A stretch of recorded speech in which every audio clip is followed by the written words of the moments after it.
What's up, Open Floor Globe?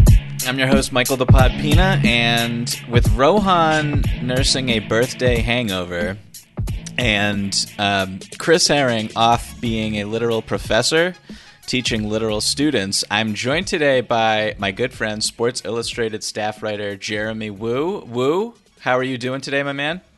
Good. I've been on the practice squad for a couple weeks, just waiting for just to come back on the pod. I'm just, it's been a long time. I don't know if I've been on here since the Golliver era. I can't remember, to be honest. So it's always nice to be back. We call those the dark days. I am, of course, kidding. Shout out to Ben Golliver if you're listening. So as promised, we are going to break down the top 30 players from Sports Illustrated's top 100 list, a project that you basically were the captain of, so shout out to you. But first, a quick reminder to get your emails in to openfloormail@gmail.com. That's openfloormail@gmail.com. The season is right around the corner. Training camp's open next week, and there's so much to discuss. We cannot wait to dig into all of your wonderful questions. And the ones you all sent in over the last couple of days were terrific, and we're actually going to start with one from Courtney, who writes in, nice work with the top 100 to 31 pod. Instead of focusing on snubs, I'd like to look towards the future. Which rookies will be on next year's top 100? Which players will move back up into the top 100? I'm a Warriors guy and have been since the 1970s. Who do you think is most likely to make it into the top 100 next year? Kuminga, Moody, Wiseman, or Poole? Also, I said I wasn't going to focus on the snubs, but I personally think the biggest snub was Reggie Jackson. You may have been brainwashed by the former open floor regime. In the Jazz series, he was the fourth best guy out there, ahead of top 100 players like Jordan Clarkson, Joe Ingles, Mike Conley, and Ivica Zubac. Talk about delivering in the last 3 minutes of a playoff game reliably. Happy trails, Courtney. Courtney, that was wonderful. Thank you so much. There's a specific reason I wanted to start here. You are our resident draft expert. You know way more about the incoming rookie class than I do, or basically 99.99% of the population. So before we kind of dive into this year's list, I kind of wanted to quickly kind of pick your brain here via Courtney's question. So which rookies do you think will be on the top 100 next year? And, if we included any rookies, on this list, which we didn't intentionally, would there be any that you think are just already better than guys in the league right now?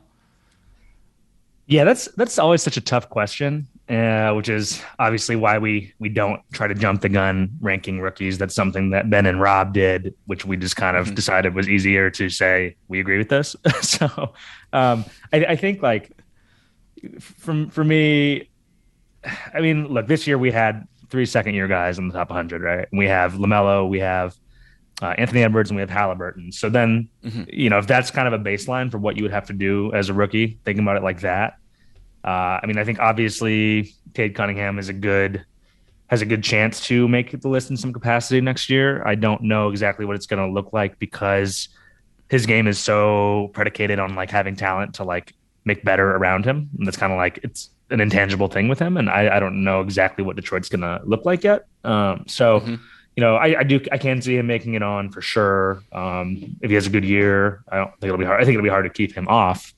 Jalen Green, you worry about efficiency and whatnot, but then if we had the same conversation about Anthony Edwards, and he ended the year on a hot streak, and clearly he deserved to be on the list in some capacity, right? So, if you use that just as a basic analog for a guy with a quick learning curve who's a really athletic, talented scorer, I think Jalen Green is in that conversation.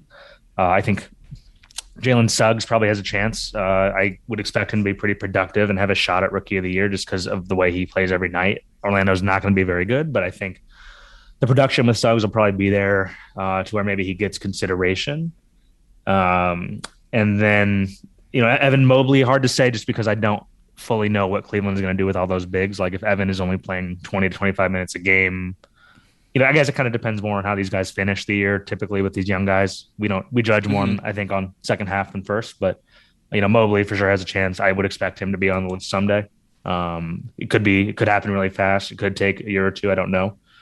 But as far as rookies, in the short term, that's probably who I'd focus on because we could open this up. We could open up this conversation as much as we want. The watch list will have more names on it.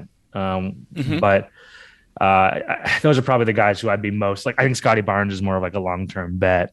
Kuminga feels like a couple years away. Davion Mitchell was like, I almost included him on the watch list. I didn't just because of the minutes thing. I feel like he's more of like a 2-year, 3-year away guy if he becomes a really good role player. But it's hard, and it's always hard having this dialogue, especially with the watch list, because we're not just talking about rookies. We're also expanding it to include the second and third year guys. So, but and then what with the Warriors guys, what do you think? I mean, sometimes I feel like I'm a little bit too close sometimes to like perceive the whole elephant, so to speak. Right? That's the saying. Like you can't.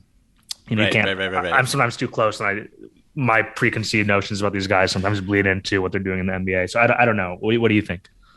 Well, Jordan Poole, in my opinion, is like the second coming of Michael Jordan. So I really like Jordan Poole. I've been on the record with that for a while, and this season, especially with Clay, he's going to take some time to get back. I think there's an opportunity for Poole to kind of up his usage, up his role with that team, and I think they're going to be good. So that's the one guy who I'm like, okay, I can see him. I think he was actually, when I was making my own list, he was initially on it, and then I had to kind of scratch him off of it because it just didn't make any sense. Even me, the biggest Jordan Poole fan in the world.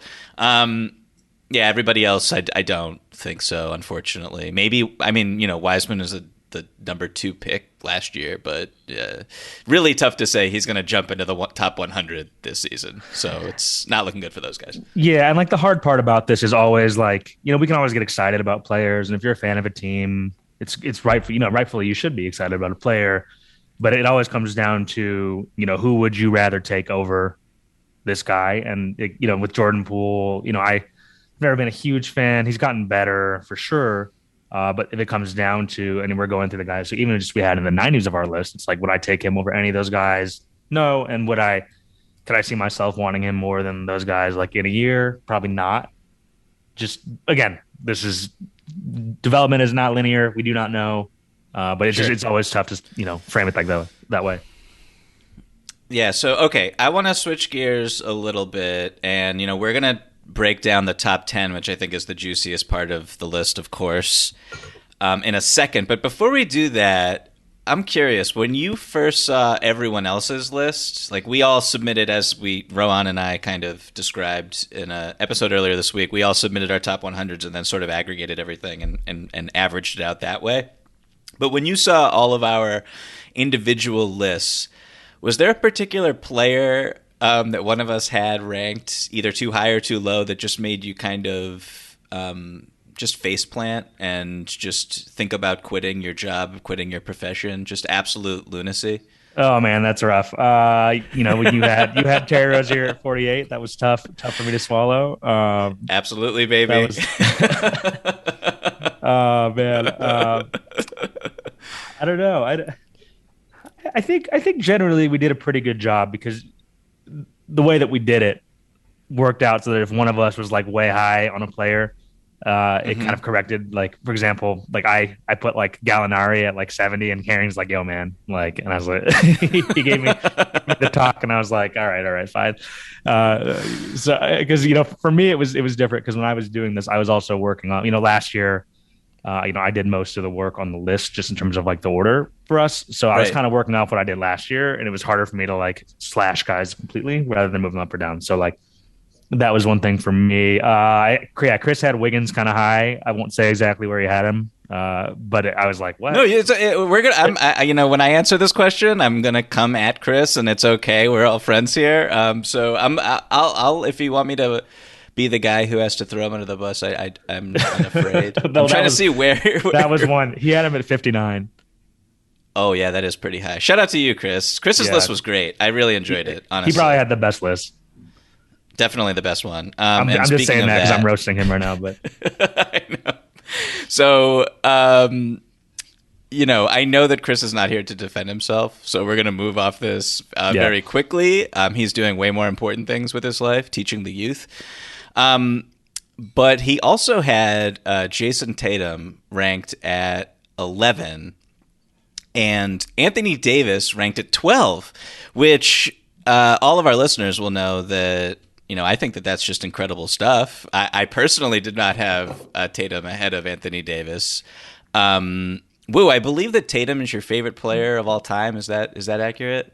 Well, I mean, I still had him 15. I still had him 15 on our list. I was just lower on him marginally, very marginally than the rest of you guys. But I think I just have a bad taste in my mouth from watching him on Team USA, which is not what this exercise is about.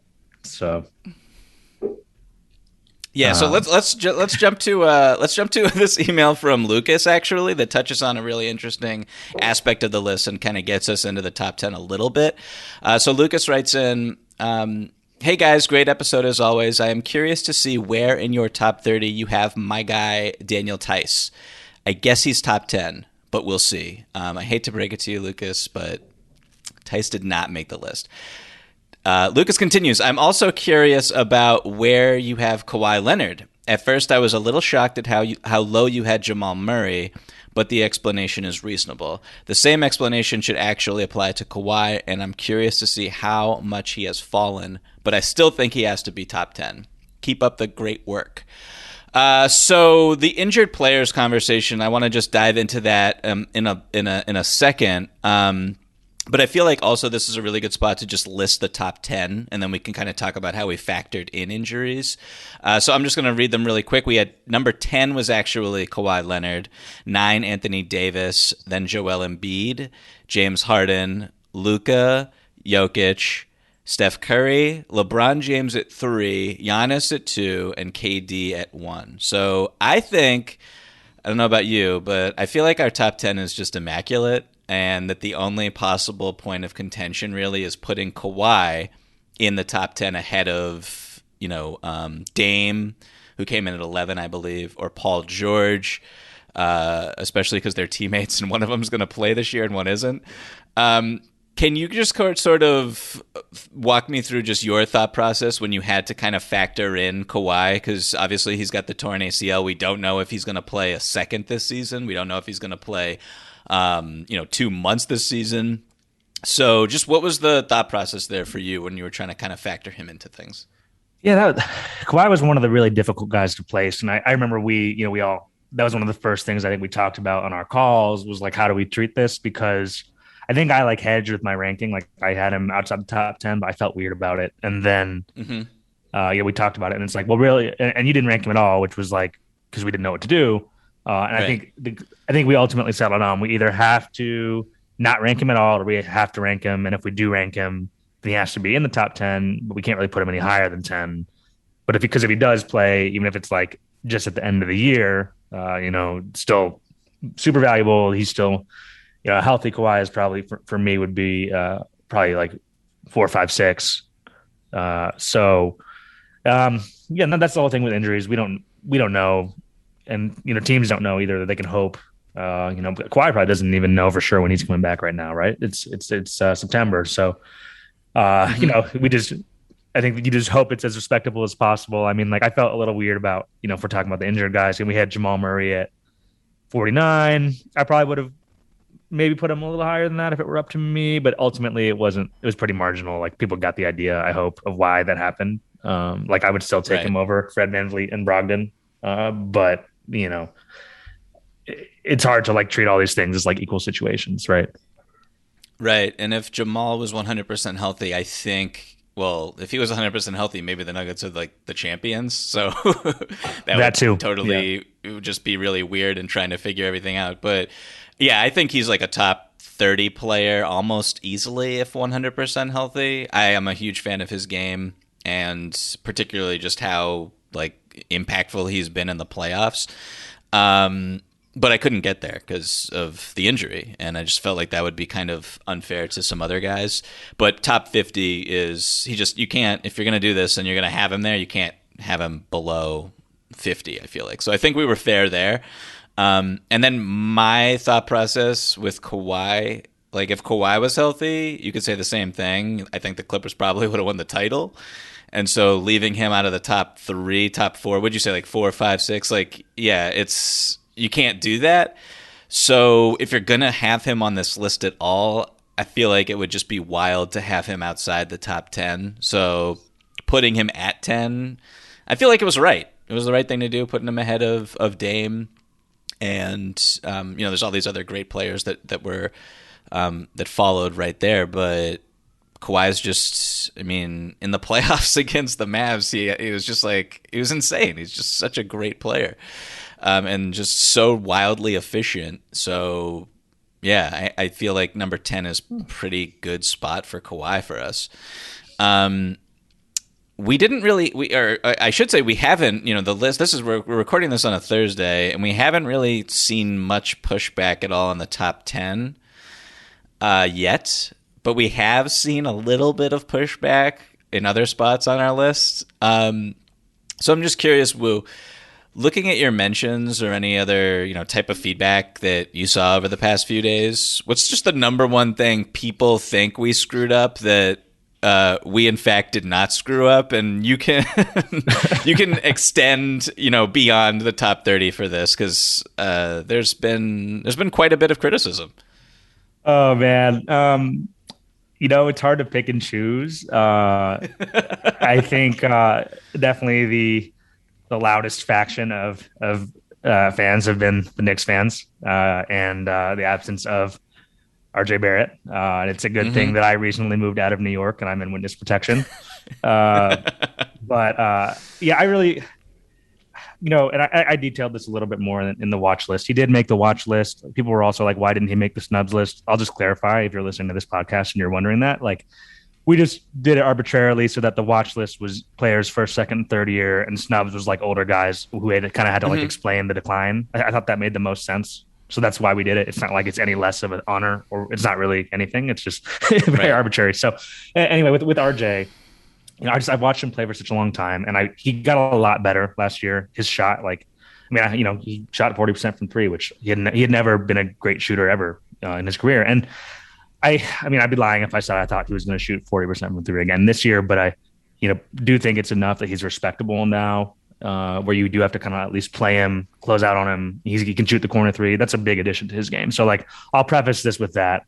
But I think the issues are still there. And I think, you have to just I always think, and this is something I've just learned over the years with volume scorers, guys who are just really thrive with the ball. Most of their value comes when they have the ball. You kind of have to judge those guys on a different curve, because it's just in the NBA, the amount of efficiency and quickness with which you have to process and making decisions when you have the ball all the time, it's just a much higher bar. And I think the biggest thing that stood out for me, I can't remember the exact numbers, but I looked, it was just the distribution of his shots. It's he took a lot of jumpers. I think the second thing he did the most was attack the basket, which checks out. He always kind of was that type of player, wanted to go downhill. I think there's this perception that he's a super skilled, creative scorer, and he never has been that. He was always more of, to me, a bully ball guy, and I watched him a lot in high school. I watched him a lot at Duke.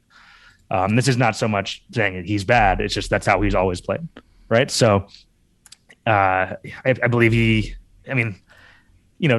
there are different numbers that you can look at, but whatever. But, synergy is what I looked at for this. I glanced at it, and he did not rate out well in terms of scoring around the basket. I think he was 46%, which is not great, in the paint. Right. And again, over time, I think some of those will turn into fouls. He'll start to get more efficient there. But it's just when you're constantly going to the basket and you're pounding the ball and you're not converting at an extremely high rate at the rim, then it raises the question of, how could your shot distribution be better? And is there a more efficient way to be getting these numbers, right? Because points are points. To me, points are the least valuable, unless you're a very high-end scorer. Points are the least important thing to me, especially when I'm scouting college players. It's kind of, I look for other stuff because 95% of NBA players are going to have to do other things. So anyway, that's kind of a tangent, but that's kind of where personally I landed with Barrett. I'll protect you. You had him ranked. Herring had him on the list. You guys had him in the top 100. But for me, I feel I need to see a little bit more progression just in terms of how his style of play. And we might see that this year because, they went and got Kemba Walker. They went and got Fournier. There's going to be a lot less pressure on him to create offense. I think he'll probably get more chances to, more open shots, and also, ability to attack defenses once the play is rotated. If he catches it on the weak side and it's swung back to him, I think he can do that. So all he has to do really to make the list is just kind of make those adjustments. And I personally think it was fair to say, let's wait one more year. So that was sort of how I felt about it. I think that's fair for me. And like you look at his 2-point shooting numbers that you just kind of laid out, and he just wasn't efficient in those areas. And if you're really just looking at him from what he did behind the 3-point line, and as you also said, that might have been an outlier there. So we don't know, and so it's kind of wait and see, and maybe he'll make us look foolish this year, and that's fine. But I'm fine. I was fine with us leaving him off the list, particularly when there were other players who all of us sort of agreed were in the top 100. So if one of us didn't, or two of us didn't, then that player just wasn't going to make it, and that's how we did it. And I thought that was the fairest way to look at it. I really quickly wanted to shout out our own social team for their hard work promoting the list and breaking it down. It's always appreciated. Carmelo Anthony was someone we were called out for not including, and I honestly just I don't have a lot to say here. I didn't spend 2 seconds considering him for the list. I don't know about you. Woo, were you painfully kind of going through his shot chart last year and wondering if maybe he deserved a spot? No, I did not. I did not lose sleep over Carmelo this year. As sad as it is, watching our favorite players decline over time, it does happen. I mean, he's not the only really good player we had to leave off. I mean, we didn't include John Wall. We don't know what he's going to do. Does he land on another team? Could he have a good year? Yeah, but this is Carmelo. He's like approaching 40. We had it. It's a list of 100. There's a cut line. There's a cut line somewhere, and I think we know what he is, and I don't think we need to go into this discussion for much longer than this. Right. So I want to now talk about no disrespect to what we just said, but I guess more criticism that we might actually agree with that we've seen out there. And so one example I have, my buddy Ricky O'Donnell, a Chicago legend in his own right. He let me know on Twitter that us putting Jaylen Brown over Zack Levine was a humongous mistake, and that we will regret it for the rest of our lives. Shout out to you, Ricky. Levine came in at 29 on our list. Jaylen Brown came in at 27. I believe Drew Holiday was the guy in the middle there between those two. Yes. You had Levine at 34 on your initial list, which was lower than all of us. Herring had him at 21, which was higher than all of us. And I think Rohan and I were kind of in the middle there. But just what was your rationale for kind of where you put Zack Levine on this list? Because he's coming off of an incredibly efficient season, made an all-star team, was on Team USA, really good there, I guess. Made some strides defensively. The team was still pretty bad, though. But just what were you thinking with Zack and trying to rank him? Yeah, honestly, I will say, the more that I think about it, I think I was probably too low with him. That was one of the ones where when we kind of all talked about it, I was like, oh, yeah, he should be higher.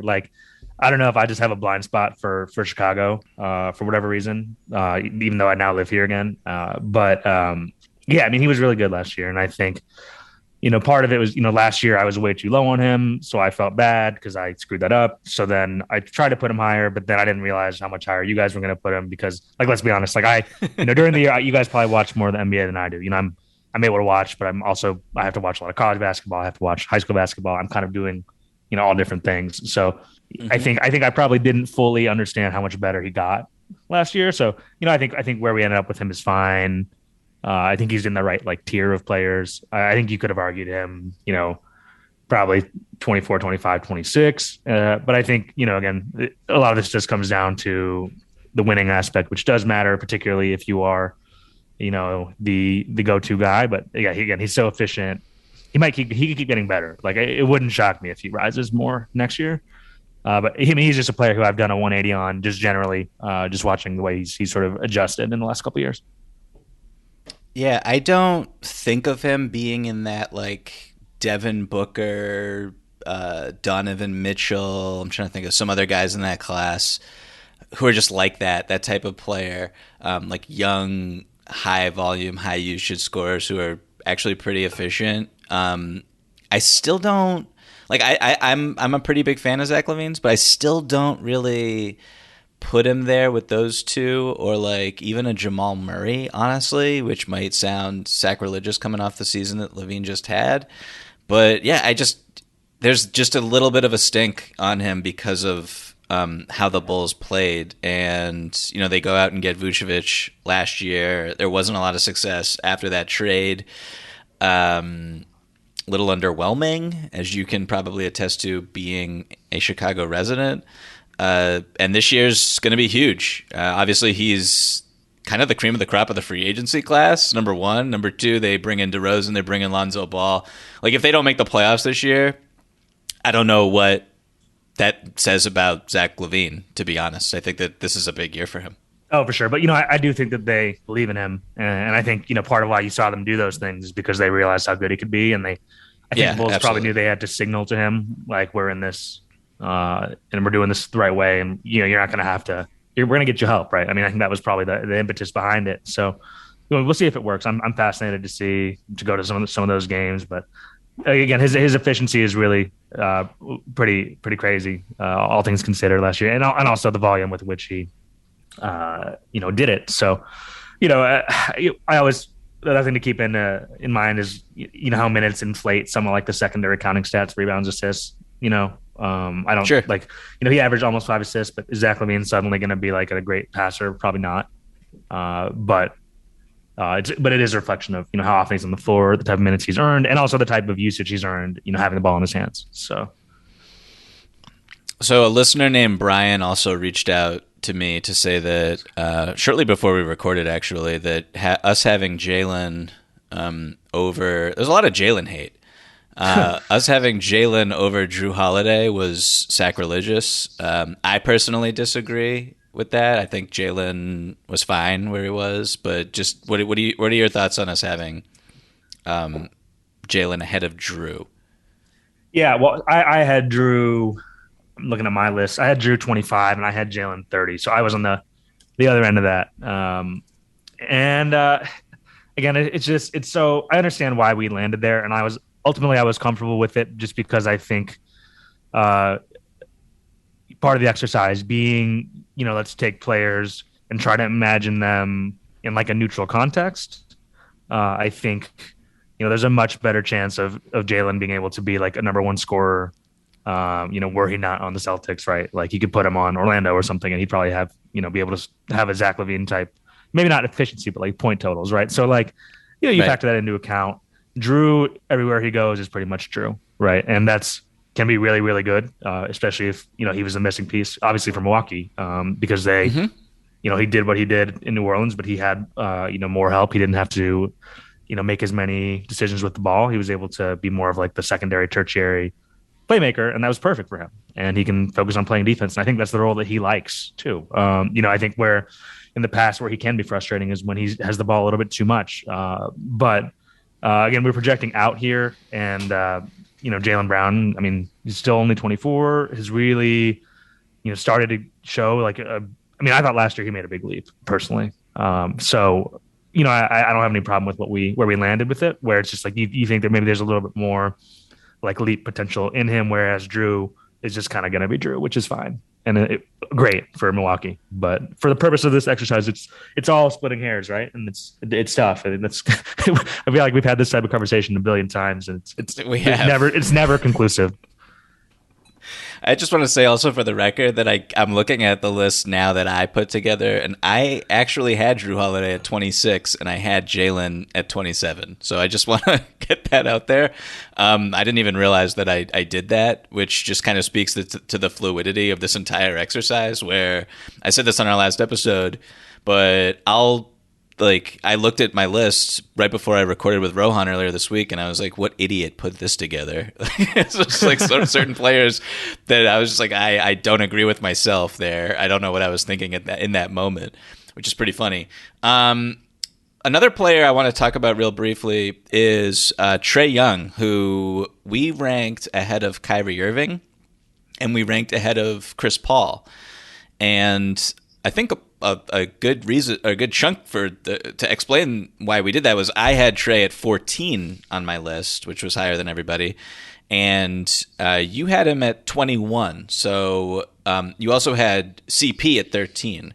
So what are your thoughts on us having Trae as high as should I be answering my own question right now? Because maybe no. I mean, like, I think honestly, I was like happy with where we landed.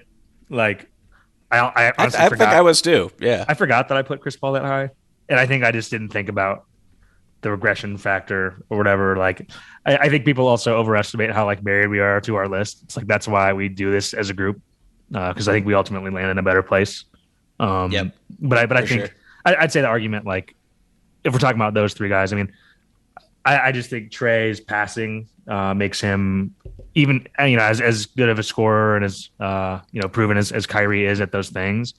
I think Trae continues to get better. To me, passing is just such a big element of guard play, as it should be. And I know Trae has a lot of turnovers, but he has the ball a lot, and I think it'll eventually go down. But I just don't think if you had put the other guys in Atlanta, they would have had as much success in Chris Paul as well, just because the style they played was so predicated on Trae being able to, play in transition and fire threes and pass the ball the way he passes it. And because the other guys they have are not creative players. None of them are.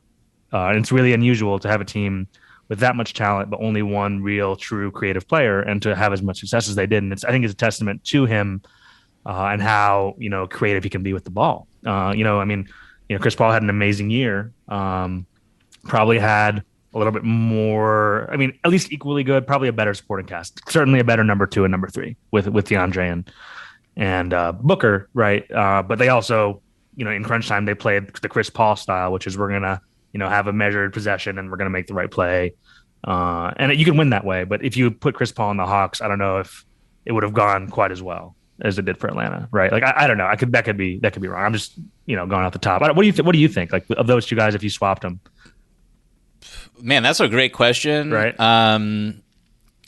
It's funny. Like, I don't think I think both teams would be worse, actually. Like, I think that and they're where they are for a reason. I love Trae for all the reasons that you outlined. I think that defense was such a big question mark for him heading into the postseason. And I'm not going to say that he's Drew Holiday or anything like that, but I thought he held up really well when they tried to attack him. Not perfectly, but well enough for them to advance and win 2 series without home court advantage.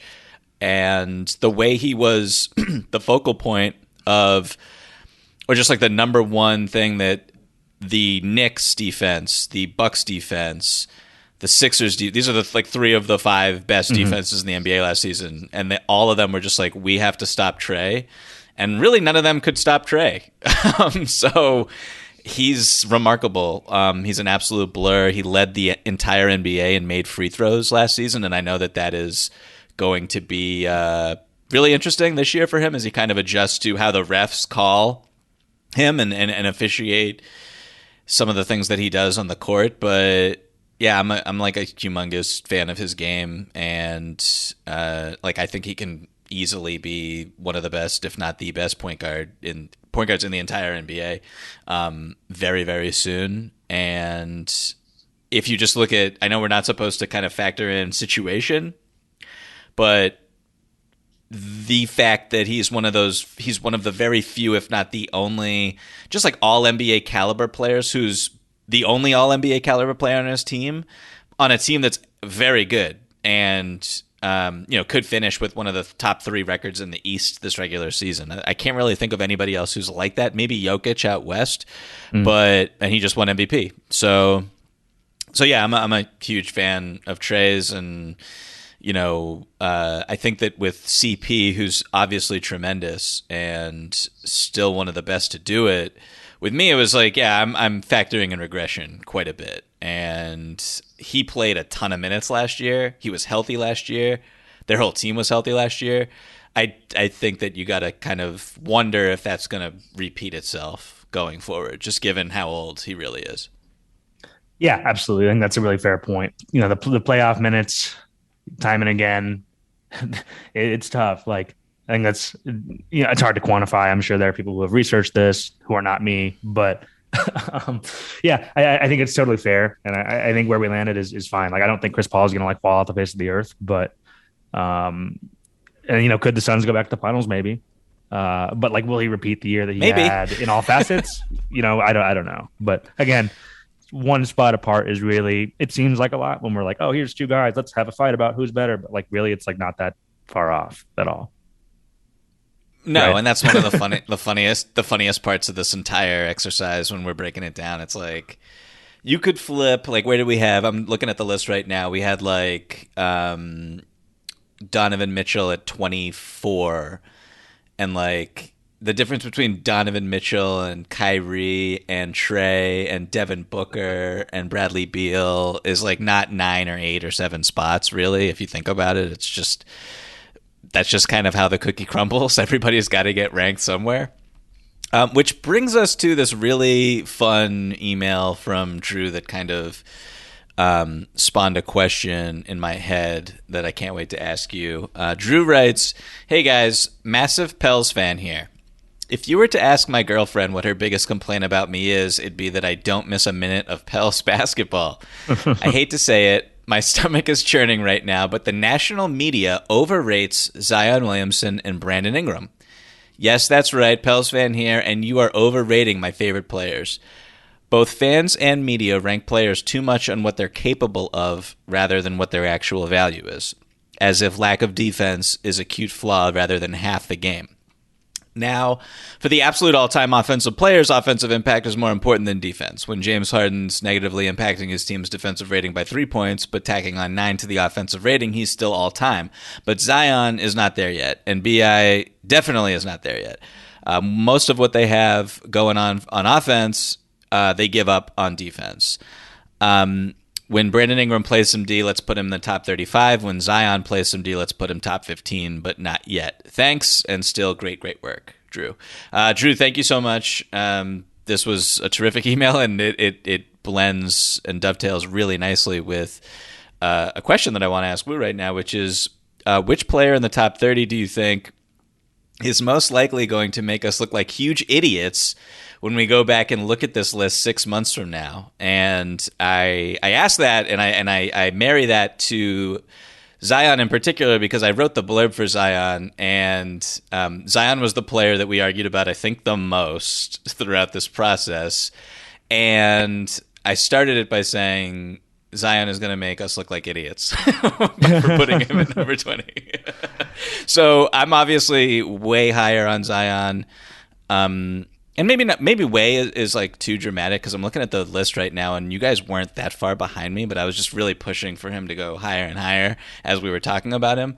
But do you want to talk about Zion first, or do you want to kind of answer the question of who do you think is just most likely to make us look like the biggest idiots, either because we rank them too high or too low? Oh man, I do kind of agree that he's kind of the most, and I mean maybe it can go both ways, right? But like, assuming health, I think we could talk about Zion. Like, I would not say I am low on him. I think just the way that I rank, I tend to be like a little bit more like slow playing with these guys with the development they made. But right. Just referring to the email,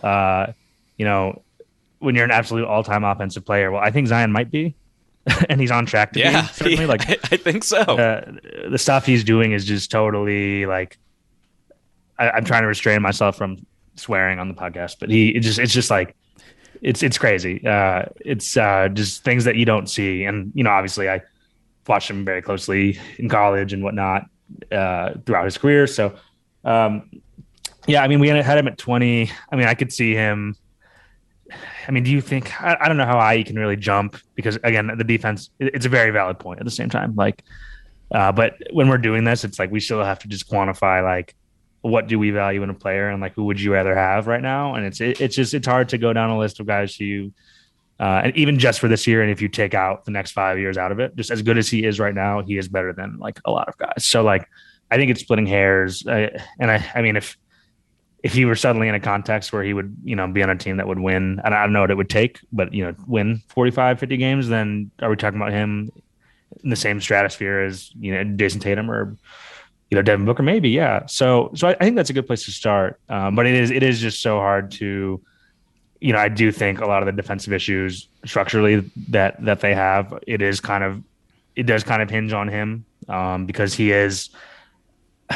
It's my opinion that I think like if you're having a four that is like a weird defensive problem is probably the biggest structural issue you can have. You can't hide Hmm. guys like that because they're either guarding, a bigger wing who they can't keep up with, or they're guarding a big who they can't really do anything about.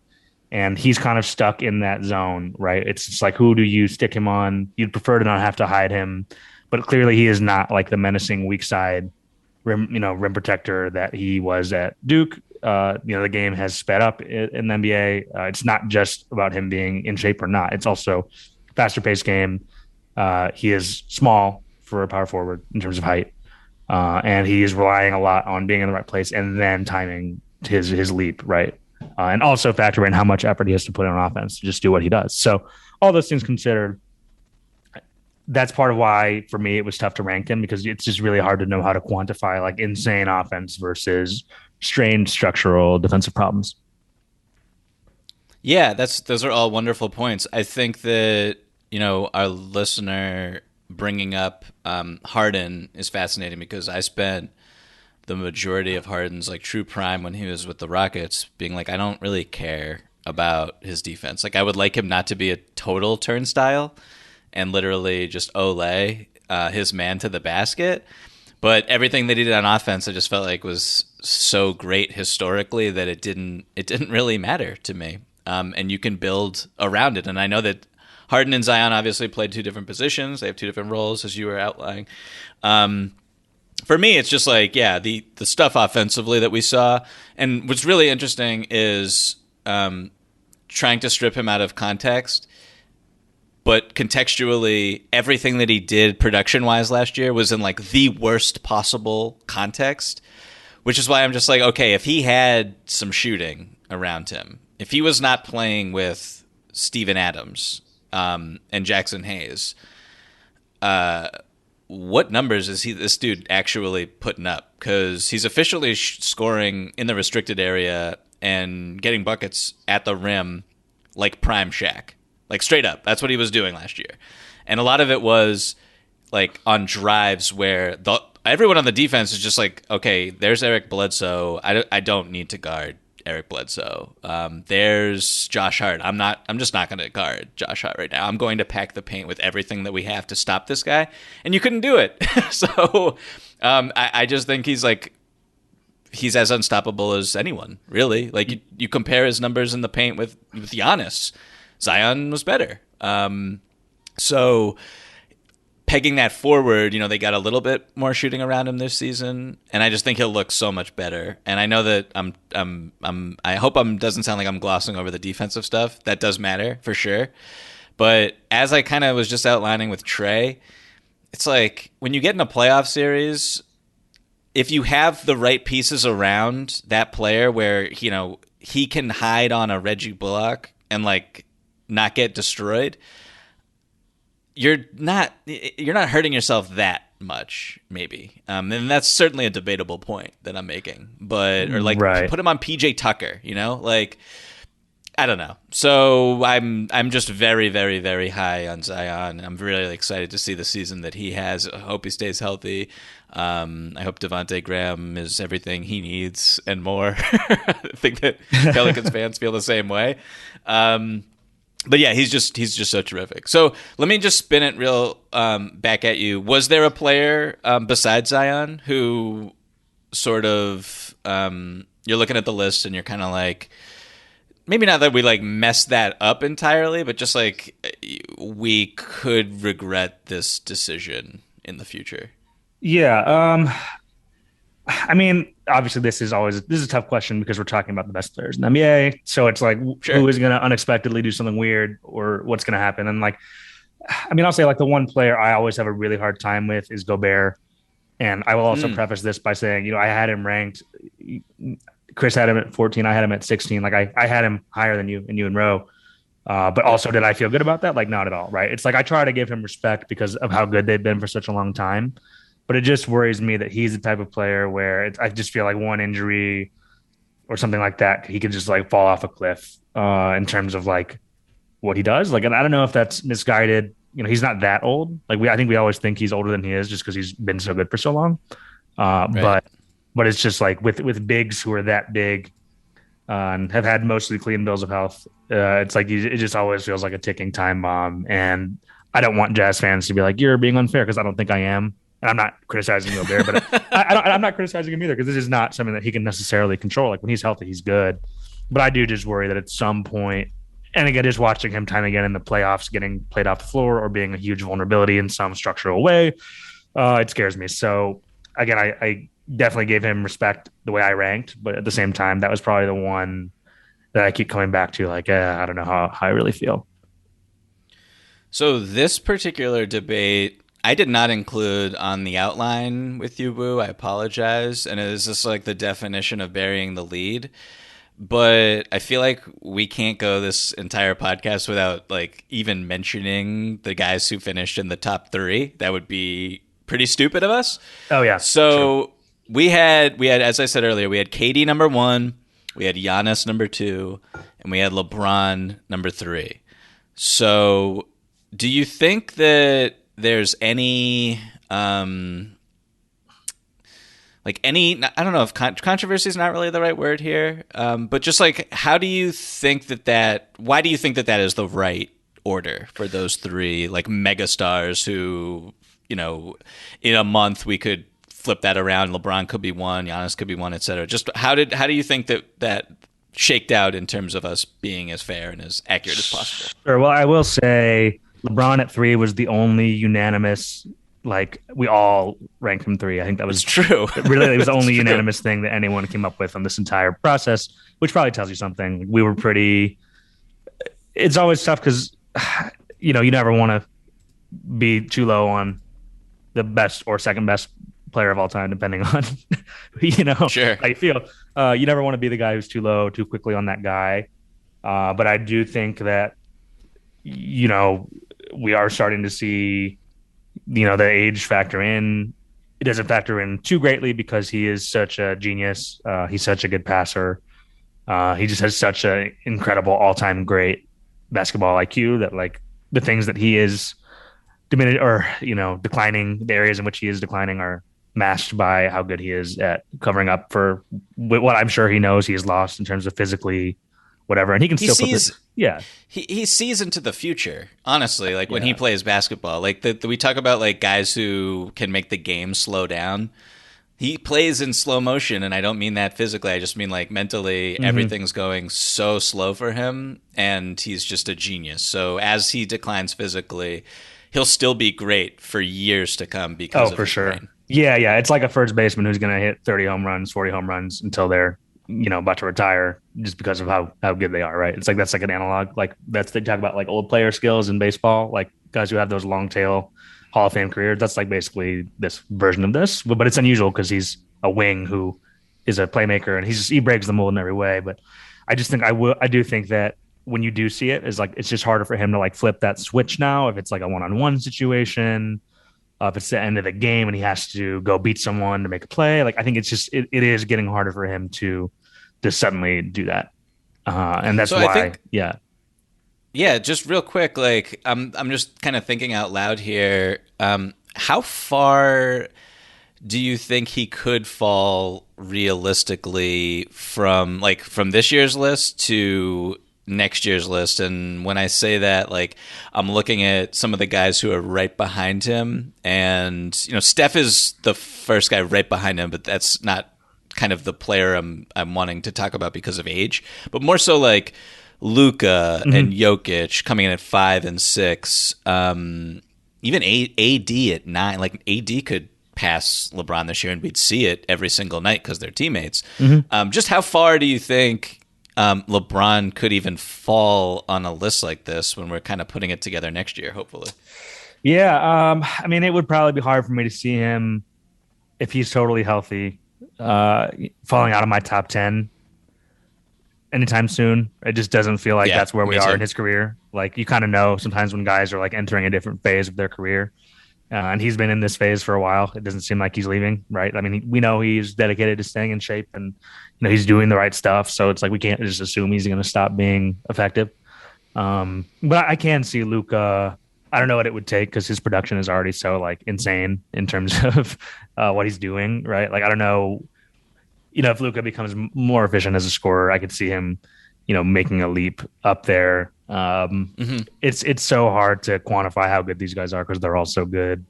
And it comes down to kind of a matter of taste at some point. Like it's probably not going to be Steph who leaps him just because Steph is probably in a similar career phase where, obviously a little bit Right. younger, but, kind of, the last back end prime. I don't know. Would you say LeBron is still in his prime or do you think it's like the next chapter after that? I don't know. He's got tiers to his prime, honestly. Yeah. Like his prime started in like what, 2008, 2007, 2008, and then he was unstoppable in those last years in Cleveland, and then what he did in Miami when surrounded by more talented players and just athletically, he went up a level as well. I don't think we'll ever see that again from anyone ever, on both ends of the floor. And then just you kind of think about what he did in 2018 as like the only dude on a team that was just absolutely wretched, but could dominate one of the greatest teams ever put together in Golden State in game one of the finals that year. So like right now when I look at him, I mean, he's a year removed from a finals MVP, right? Not even technically a calendar year removed from it. His team got obviously banged up last year. He got banged up last year during a super weird season. I don't think he's that far off from the guy who just won finals MVP physically. So yeah, I would say he's still in some kind of shade of his prime, which is For sure. wild to even consider. Right. Let's close on just, and this might be a very quick conversation. I think it will be, frankly, but Giannis Antetokounmpo has one of the all-time postseason runs, wins Finals MVP, has 50 points in the closing game of the NBA Finals. On his way to that, defeats the Brooklyn Nets that had Kevin Durant just balling out of his mind on it. We had KD number one. We had Giannis number two. For me, it was like when I first sat down to do this list, the first name I wrote down was KD number one. That was just like an absolute no-brainer for me. Was it an absolute no-brainer for? I know you had KD one, you had Giannis two. Was it as much of an absolute no-brainer for you, or did you kind of want to consider just Giannis's, obviously his ascendance as this immediate first ballot Hall of Famer last year and everything they did in the finals and just how iconic all of that was? Oh no, it absolutely was not easy. I had Giannis one first, and then I switched Oh, okay. to KD. Like I thought it through. I just think KD right now is just like the most singular thing in basketball, where it's just like everyone knows that if he is doing the things that he's capable of doing at the highest level, then you're not going to stop it. Giannis, you can try different stuff, and the Bucks ultimately got the right pieces around him to where the things that he doesn't do well didn't really matter as much. Right. Obviously, the playoffs. It's always hard to know how much to really quantify the playoffs as we do these rankings because there's so much luck and weird circumstances that go into it. Different matchups, expose different things.